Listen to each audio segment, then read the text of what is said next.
G'day legends, I hope that you're having a fantastic day, and I know it's a Monday, but I hope you're having a fantastic day, and it can be a rough start to the week, although good results from my blood tests and then seeing my oncologist is that I can start my 4th round of chemotherapy. That, my white red blood cells, that the counts are all good, and we'll get stuck into it. Now, you know I had a very, very rough time last time, so we are switching some things up, and I will be in and out of the hospital later in the week. We're trying to be more proactive rather than reactive when I get really unwell. Now, legends, I've also forgot for a while just to sort of promote this, but remember that we have our own private military company. So, to become a recruit of the Williams Wanker Group, there are links below, and there is other links below if you'd like to support me, as I'm trying to put some funds together because I want to place a bet that I think I have good odds on.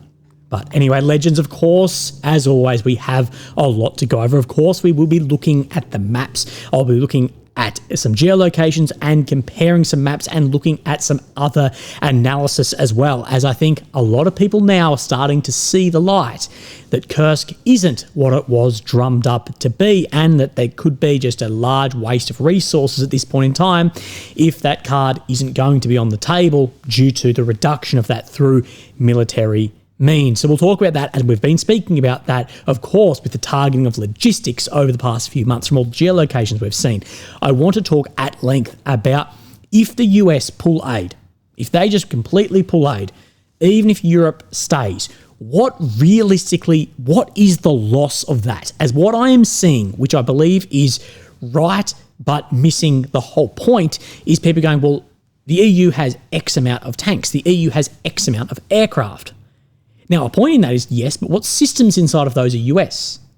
For the F-16s to go, Lockheed had to say yes, the US had to say yes, but all of this, but really what I will focus on and really break down is things from Starlink to satellites to signal intelligence to human intelligence, and go over what the US capability that we know of is, what Europe's capability is, and where there are systems that can backfill or systems that cannot. And we'll go at length over what gaping hole, phrasing, that the US would leave if that occurred. And then we'll go over what Starmer has said. And of course, the European and some NATO leaders, not all of them, but excluding the US, have met to reassure Ukraine of their support and also look towards the future.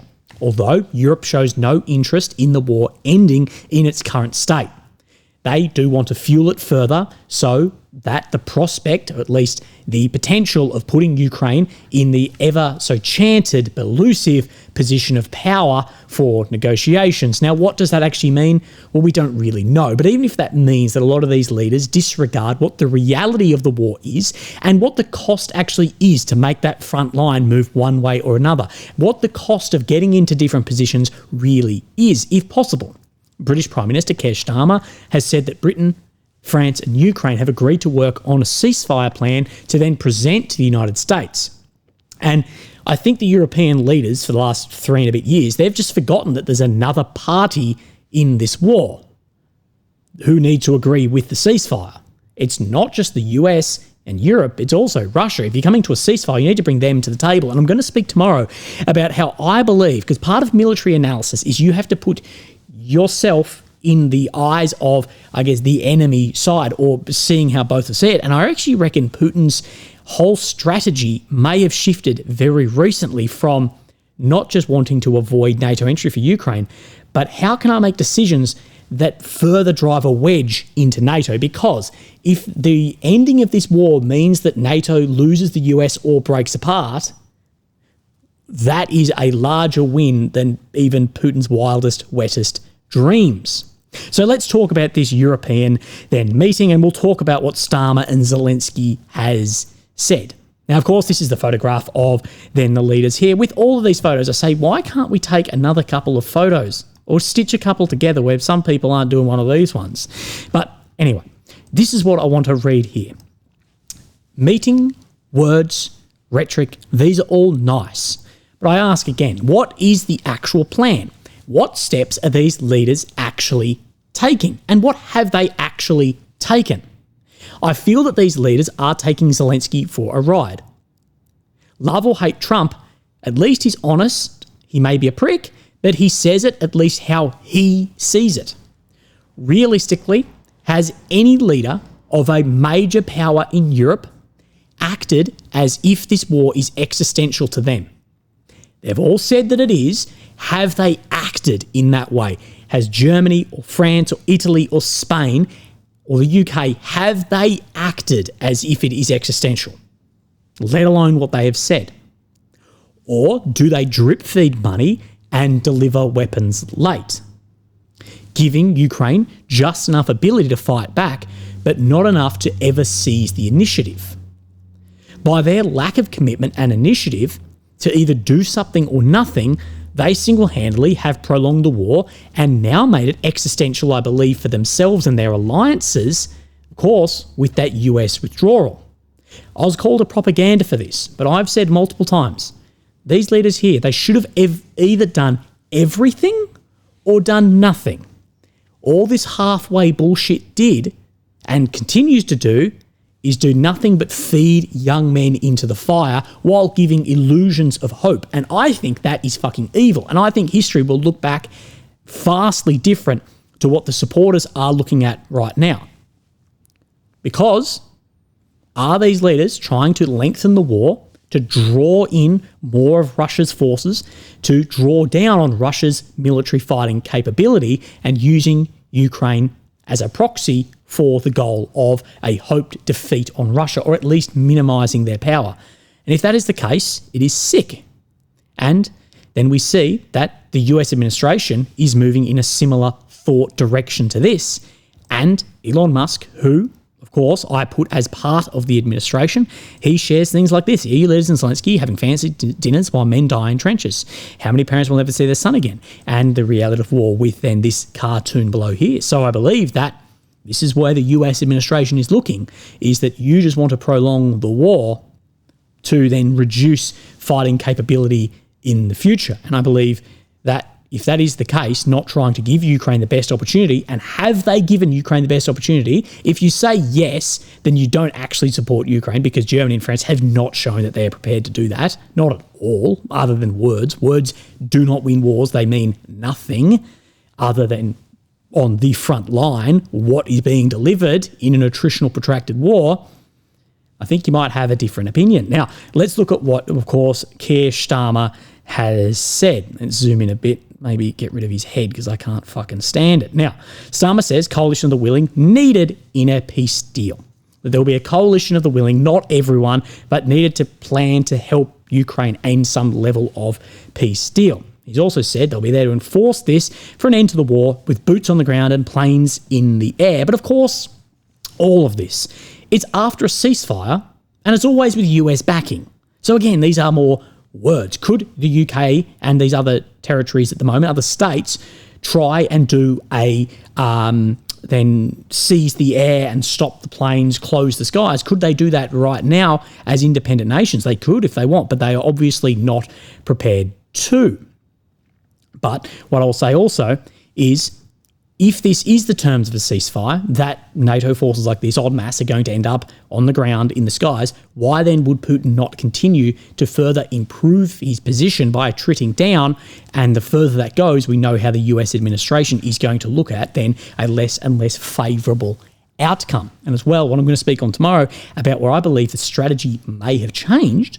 It may have changed from what can I do, whether it is through then policy, saber-rattling military intervention, or attriting down taking areas to stop Ukraine joining NATO, to could it have then presented a new opportunity for maybe Russia and China and go, holy shit, if we push here and play our cards right, we could end up with NATO dissolving and some of the Eastern European states and probably Australia siding with the US and some of the Western and Central states left with a massive debt, but without that umbrella over America, or that America then casts. I think there may be a change in strategy very soon. It's theory, we'll talk about that in a bit.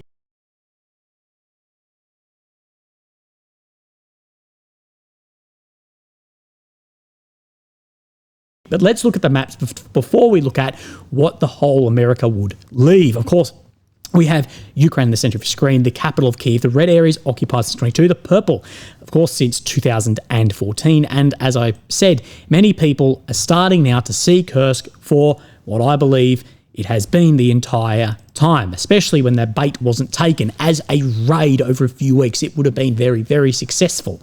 But as that extended, I think we start to see the more reality of this. Of course, what we have been reporting on, because we report on strategically important strikes, is just the amount of equipment that has been taken out trying to supply from Sumy into Kursk very recently, of course, with the then emergence of everything up to Fab 3000s landing in areas like Guevo as well. Of course, you're surrounded on three sides in here, and yesterday was no difference. We see up near Probrecky here, we do see then a reduction in control on this map. So just in there, sorry, it was a little bit glitchy, but I have then a screenshot here just around here of where it has then withdrawn. And this is backed up by this geolocation just here in this paddock, so just on the edge in here of then a Russian soldier here with the then winter top and the green bottoms. That's actually a tactic for then camouflage in the winter. You don't just want all white or all green. You need to break that up, disruptive pattern. Flying then a Russian flag and actually holding a shotgun, probably in an anti-drone role, but we can then say that that is where this is. Now, I believe this flag here, now I can't see it, but I believe this is the flag which is very similar to the Wagner PMC flag, but what it says is something along the lines of, it will get worse. Now, I could be wrong on that, but I believe that is what it is. So let's talk about this further. And of course, looking at the maps, we have Suryak, and he doesn't show this up in the north area, but of course, he has showed this over the past couple of days, but he talks about down in the south. Now, what we talked about was that this blue area in here, this then collapsed. Just look at the thumbnail from yesterday for a quick overview, I guess, of what that is. But then we see the Russian army crossed the border in Sumy Oblast and re-entered the northern part of Zaruzva. So this area right here, and our AMK map is also sharing this too. So have they crossed into Sumy? And we put this as the worst possible outcome here is that the forces that deployed into here, this is now 393 kilometre squares, the forces that went into here, if they get pushed out or withdraw due to the mobilisation of the Russian forces that they've put the assets in here, what is stopping them crossing into Sumy? And then, of course, with a transactional leader like Trump, that is not going to be fantastic. And Deep State has spoken about the situation here, similarly to what you and I have, the deterioration of the situation around Kursk. The biggest problem in Kursk area is the enemy's fire control over all the logistics of defence forces. Remember though, apparently there's still a positive rate of attrition in here, although there is fire control over all logistics and surrounded on three sides. Okay. Starting in January, the Russians have been increasing their ability to control our movement, and for some reason appropriate decisions have not been made on our part to eliminate this problem. During February, it began to reach its peak. And the biggest complications began after the loss of Sverdlikovo. So we showed you Sverdlikovo just down in here. And of course, this crossing at one point into Novenki, I don't know if it's still held, which they tried to restore in a not very well thought out way, but it did come back under control. The enemy had the opportunity to break through to Novenka, having built up a certain group and continues to do so.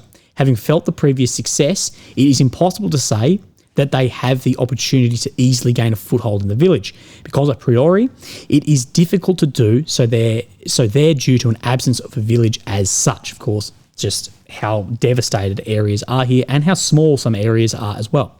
And the terrain itself does not contribute to this. Obviously, a decision will be made to carry out stabilisation measures, because this case has even gained public publicity. But how this will end and whether the enemy will take it as a principled goal to gain a foothold there, time will tell. The Russians have the resources for this, and they are trying to settle there. So this was the whole thing about when I say about a raid in here, is once there was time to bring the resources into here, it's a big, big problem, especially if Russia say, well, we're just going to take this back for a negotiation tool. If they don't know, we're just taking it back militarily, at that point in time, it's lost its actual negotiating points as well. Another unpleasant moment is the advance of Muscovites along the border between the settlements of Zuravska, so what we just spoke of, and Novenki, the other area that we just spoke of, crossing into Sumy. It is from this area the greatest number of defeats are carried out on the logistics that runs from Yanakivka to Sudzha. And the situation in the area began to deteriorate a long time ago. So this is Yanakivka to Sudzha, and what this does and what I talk about is a lot of these drone ranges, you're talking under 10 kilometers. Just take that as for FPV fiber optics, 10Ks typically, and a lot of the radio controls around that with some repeaters. But that said, now that this has reduced and that this is within this range, big problem. And there is no shortage. Go look on Military Summary. He posts all of it. No shortage of huge amount of logistics being struck around this area. Of course, what that flow-on effect is then the fighters in Kursk don't get the amount of equipment and can't go in and out. A large number of fighters emphasise this problem, and something needs to be done urgently because the consequences are already unpleasant in the form of damage to more than a dozen means of transport. The enemy continues to accumulate in the Sverdlikova area, continues to exert pressure, and the worst case scenario would be the exit of the Russians directly to the outskirts of Sudzha, although they are practically already in terms of fire control. So again, this is what we talk about, strategic cutoff and physical cutoff, okay? So a physical cutoff, let's say the Russians move down here and they do something like one of these ones. That is a physical cutoff. A strategic cutoff is if Russia can bring artillery batteries into here, then drone operators maybe in behind or in front of that, and we're frontline somewhere down here, and within range, and then laying directed fire onto these areas you can't move, then that is in turn then strategically cut off and becomes very dangerous. So this is an area to keep an eye on. And the Russians may say it's easier to go from Novenki straight down to Basivkia and in, rather than trying to get more areas in and around this road within their own territory. So keep an eye up here. And as much as I don't like to see it, I think Kursk has become what we feared it may right in the very beginning. We said, shit, we never understood this. And has Kursk had a net positive impact for Ukraine or a net negative? Well, I believe it's probably a net negative. Troops and resources, the best of, were put up there. We haven't gone to negotiation, so the negotiation influence of it hasn't been felt yet. And if it goes, then it's a complete negative. So that's what I say. Attritional war, industrial areas, and fighting on advantageous terrain. And if you're numerically inferior, not lengthening your front line. Informational points, yes, I understand that, but I personally, I don't think the benefit ever outweighed cost. Now, this one was just a reminder to show you around Sinkivka, Kupiansk. Now, Kupiansk here, what we have seen is a reduction in Russian control to the north of Kupiansk. So, from the first, then we see this removal back to there. So, pushing back that sector. Now, Syriac maps, we can confirm, same direction in here. Corrections were made. Kupiansk, despite receiving no information about this battle since last December, Russian army possibly withdrew in the entire bank of this river. So in that month, during this week, Ukrainian army managed to advance beyond the river, re-entering the forests southwest of Sinkivka. This is a big win for Ukraine, being that they don't have the artillery advantage to fight in close terrain like the forests. I think is a good move. Exactly why down further near like Belhorivka, we haven't seen too much change on that Siversk front. So we will move our way down, and there's a few things I've just screen grabbed in here to remember things that are named and whatever. These are to remind myself, not you guys, exactly how it is named, or sometimes though I put in a bit of a Easter egg to find. So Belhorivka, we see down in here that there is a movement out of Zolotarivka, but we know that this is still ignoring large advancements. We do know Russian flags went up approximately in this location over the past week as well. So this area in here, I'd say just keep an eye on here because I think everything's going to catch up at some point in time. The Syriac maps, that reflects then the geolocations that we actually have. Let's step forward to today and turn on the red check, and we do see some elements then of red on this map. So around the Zarazove front, we see pushing to the south by the Russian forces, and around from the Persho-Travneve as well, further pushes south too. Now, this area, of course, this is difficult because the Russians from Pishani were able to reach the Oskil. Any logistics up into this whole sector in here is going to be very difficult. It's going to have to do one of these ones. It can't do one of these ones. I don't give a shit what people say online. Obstacle crossing of a waterway in an attritional drone artillery warfare.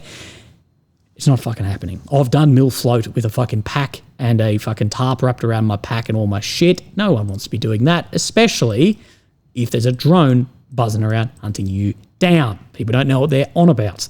Now, Terny Ivanivkia, let's have a look at this in here. Syriac maps.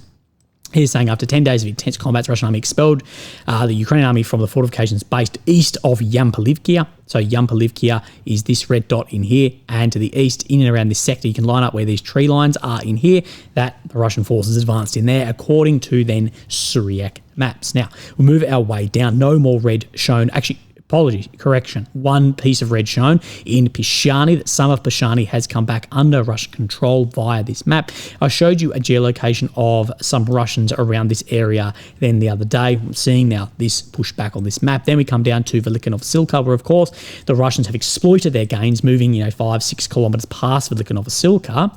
And then we bring up this map today. This is then the Syriac map. And of course, we're looking on the western side. That Russian army took full control of the villages of Burlatsky and Skudny and approaching to the main defence line of the Ukrainian army. So Skudny, Burlatsky, but of course showing that this is far more levelled through this Privleny as well. Of course, what we know is the main defence line sitting around Komar.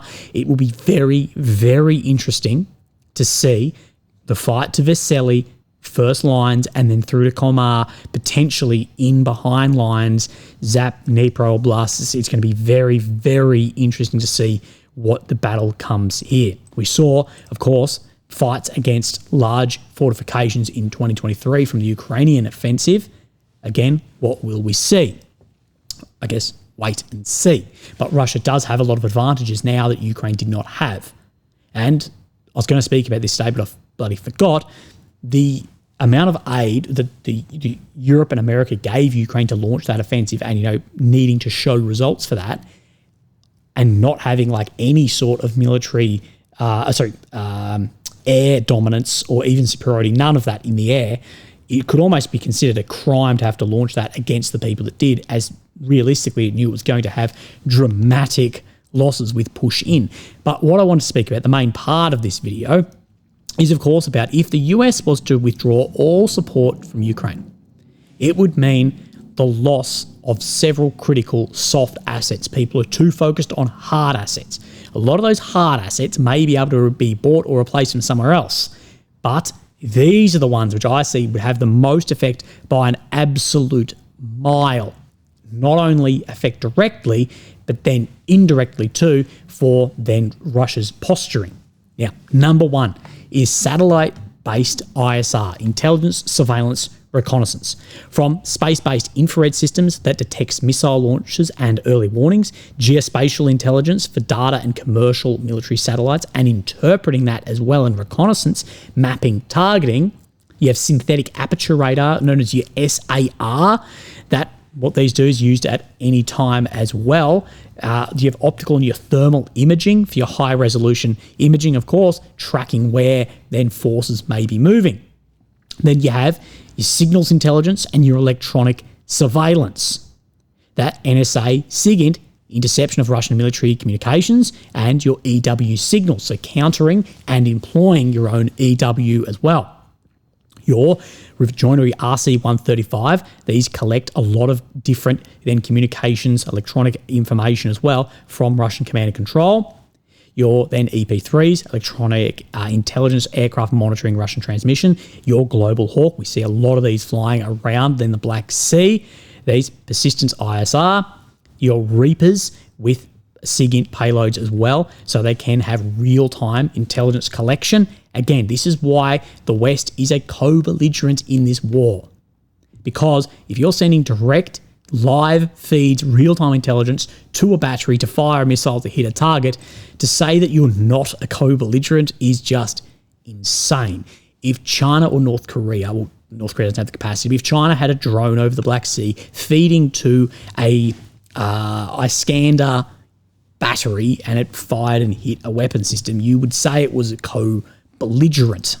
Now, further, tactical ISR and battlefield awareness, of course, your Reapers and Pumas, then frontline intel, ISR from AWACS, particularly in this case E3 Sentry, airborne early warning for Russian aircraft and missiles, JSTARS, your E8C, used to track Russian troop movements, cyber and electronic warfare. Of course, we know US has a huge cyber and command operation for targeting systems, EW countermeasures, both ways, spoofing things like GLONASS communications, whatever, secure communications and command and control systems, Starlink. Of course, this is huge, essential for all drones, or basically all the drones at the front line, and any communications as far as encrypted WhatsApp signal, whatever else. Yes, there are other civilian Kyivstar sort of SIM cards. Even Vodafone, what we know is one that's easier to pick up, and all-land drones are already picking that up and targeting areas there.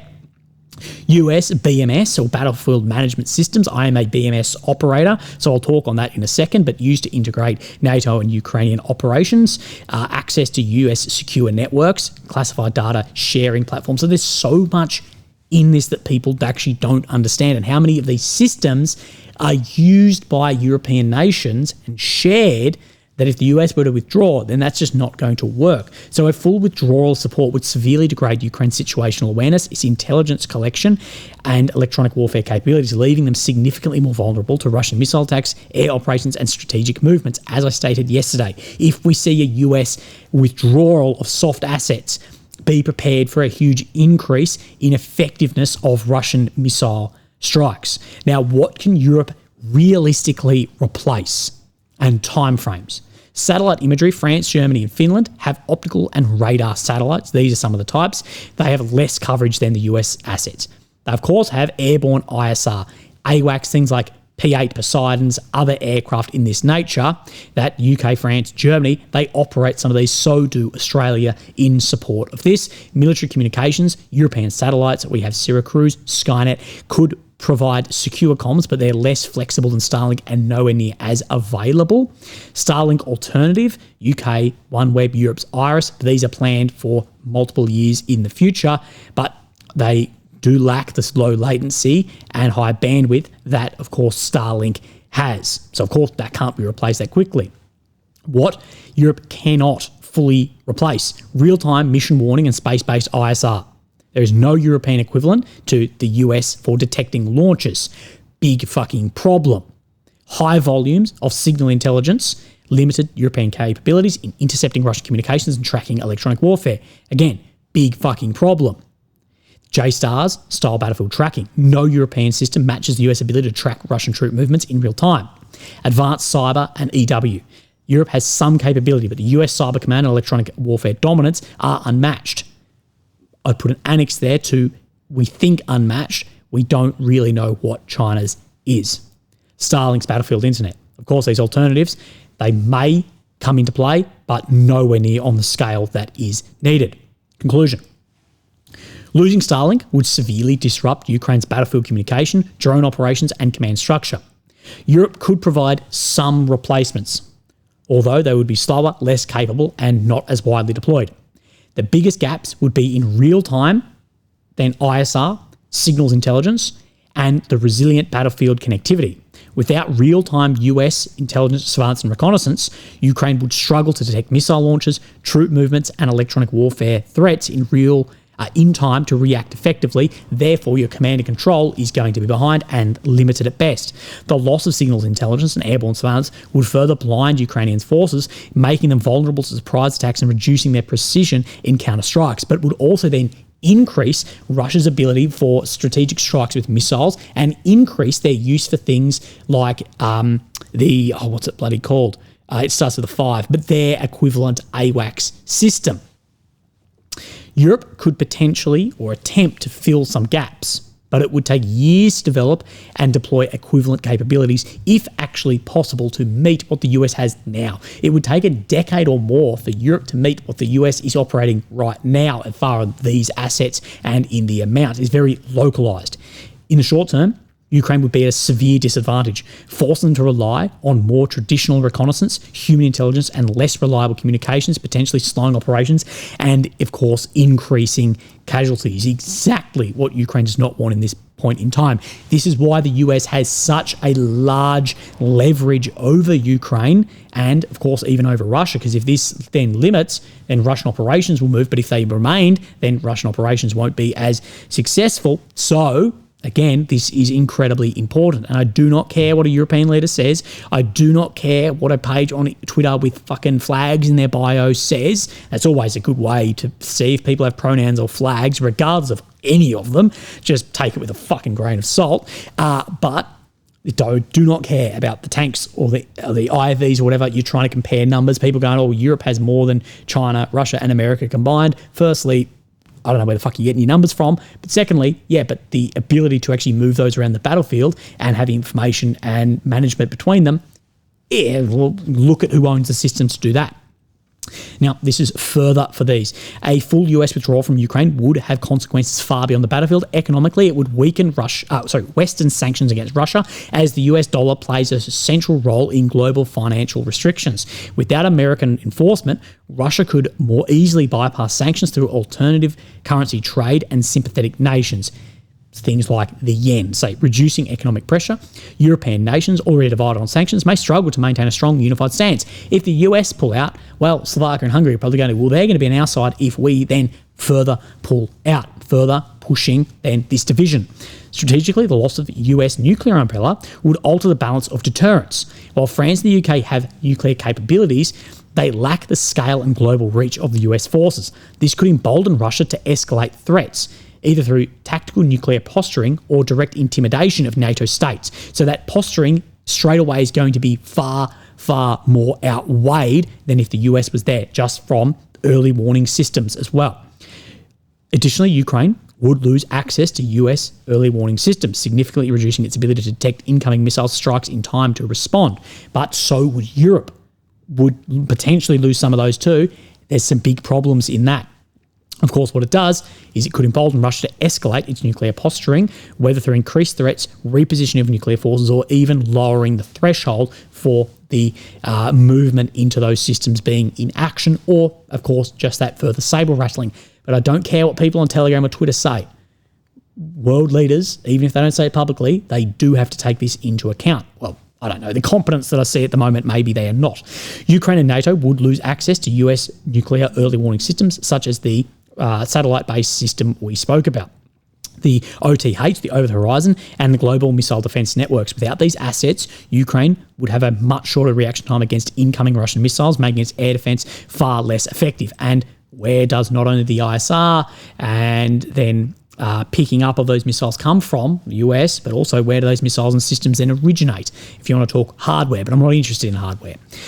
Militarily, then NATO's cohesion would be tested. This talks about where Russia strategically might shift, with some European nations potentially pushing for negotiations with Russia rather than continued support for Ukraine. Some of the eastern states. While Europe could increase defence spending to compensate, its defence industry is not built to rapidly replace US ISR strategic lift or advanced weapons. A US exit would signal a major geopolitical shift, not just in Europe, but globally. Russia and China and other adversaries would likely see it as a sign of declining American commitment, increasing the risk of further aggression worldwide, looking out to the east of China or just other areas for everything from hybrid warfare to hot warfare to even cold warfare. Stop focusing on tanks, bullets and bombs.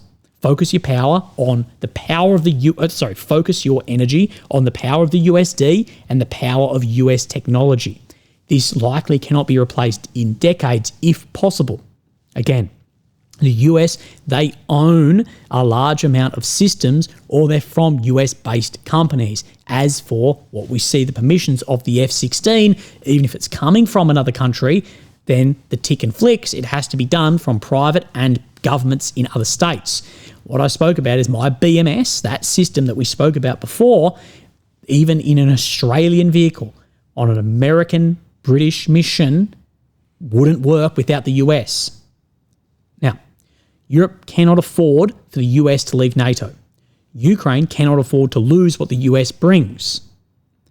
Therefore, you could see where I'm putting that there may be more effort going from other states now, other players going, well, how can we push this divide on a little bit? How can we give it a tap on the arse and try and push it apart? The current political divide over a non-EU, non-NATO country should not reach the point where the strongest alliance ever created could fall apart. The US cannot afford to lose their Eurasian influence unless they fully switch sides and create deals with Russia. Otherwise, the US will be sovereign and independent, but they will not have the global reach into then Eurasia as well, which they get with having NATO. But on the same time, Europe would lose a huge amount of global influence, a huge amount of protection, and any expeditionary capability at all. So again, huge problem. And these further cracks that are forming, I don't know what is going to occur. But when push comes to shove, when it really push comes to shove, if it's us or them, I think I know where the European states, NATO states would sit. But again, with this divide running between postmodernism and traditionalism and how it's seen as an enemy of the state if you're not in agreement completely through the theory of total democracy, maybe I'm incorrect. Maybe. I don't know. At push comes to shove, I really don't know. Albanese yesterday spoke like he would forego the relationship militarily with America to back Ukraine from Australia. And again, a country that the least amount of threat from this is Australia. Again, we'll see. Legends, you have a fantastic day, and I'll speak to you tomorrow. Thank you. Bye-bye.